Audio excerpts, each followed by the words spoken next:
You ever date that person who, no matter what you said, everything you said was somehow an assessment of their worth? Everything meant either, oh, you don't like me anymore, or, oh, she likes me, or, oh, okay, now he loves me. That was always fucking worried because everything was laden with some meaning or had some hidden fucking insight into what you really thought of them. Ever date that person? Or maybe you had that friend back in high school or growing up where every last fucking thing was supposedly just dripping with some meaning. Well, if you never remember another word I say, remember this one thing. That mentality is children. That is how children fucking think. Everything you say, every smile, every frown, every elevated voice, every gentle, soft touch, pat on the back, everything is an assessment of their worth. You may not like it as an adult, but that's irrelevant. Children interpret everything as either I'm good, I'm bad.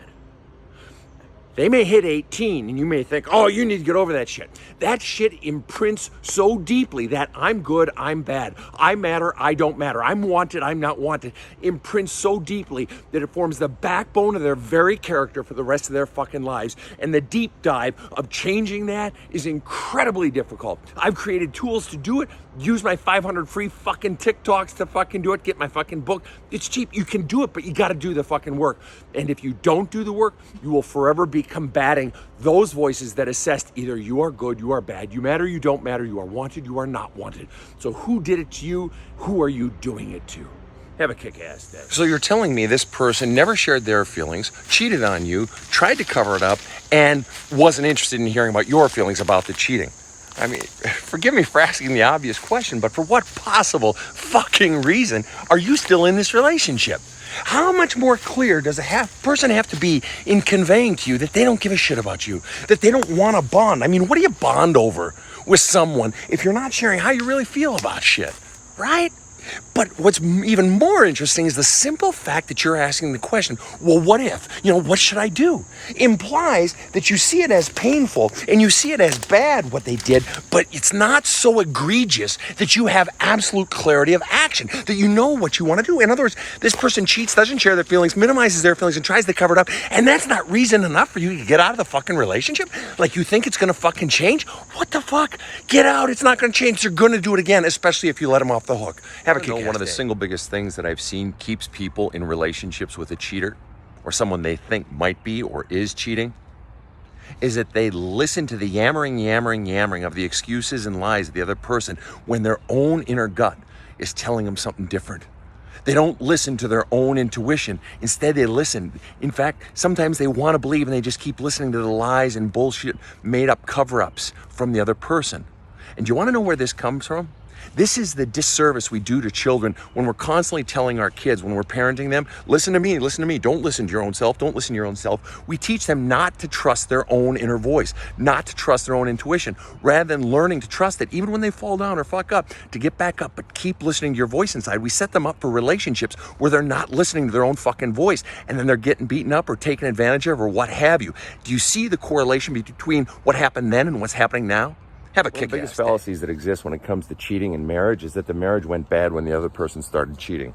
That's not when the marriage went bad. The marriage went bad long before anybody ever cheated. That in no way excuses the cheating. If you want to cheat, just get the fuck out of the relationship first. Do the other person that courtesy, right? But to say that that's when your problems start is to completely miss the mark. The problem started long before that. And in fact, the second piece is this. Every problem within a marriage predates the relationship itself. And what that means is any problem that exists within the context of the relationship is because way back here, you weren't being your authentic self and you're still not being it within the context of the marriage. And you chose this partner based on a false or incomplete version of yourself. Thus, the way to solve your marriage problems, to solve your future relationship problems, is to go back into your own past so that you can release all the pain, the fears, the bullshit beliefs you were taught about yourself and become your most authentic self. That's why I never take couples together in the beginning. I always counsel them separately. On this gorgeous fucking autumn evening, I have one question for you. Like the aging and dying leaves on this tree, as you've aged, even if you're only 25 or if you're 72, what is the single biggest thing that life has taught you? leave it here in the comments section. Leave your age too if you want. But please don't be a fucking cliche and say something like, oh, death and taxes or whatever. And now I know some douche is going to say death and taxes. But I'm serious. What has life taught you? What has been the single biggest surprise or epiphany that you've learned from life? And it doesn't have to be a happy one necessarily. I'm curious. Have a kick-ass. One of the single biggest misconceptions in all of popular culture is this notion of what it means to be a badass. I get clients coming to me all the time from the top echelons of society saying, Sven, make me into a badass or back into a badass. And you know exactly what I'm talking about, this idea of always be tough, never apologize, never admit you're wrong, never quit, never show vulnerability, never, ever cry. But that's a bullshit notion of badass. Because what if you actually are wrong? Or what if you're feeling something that you really want to show?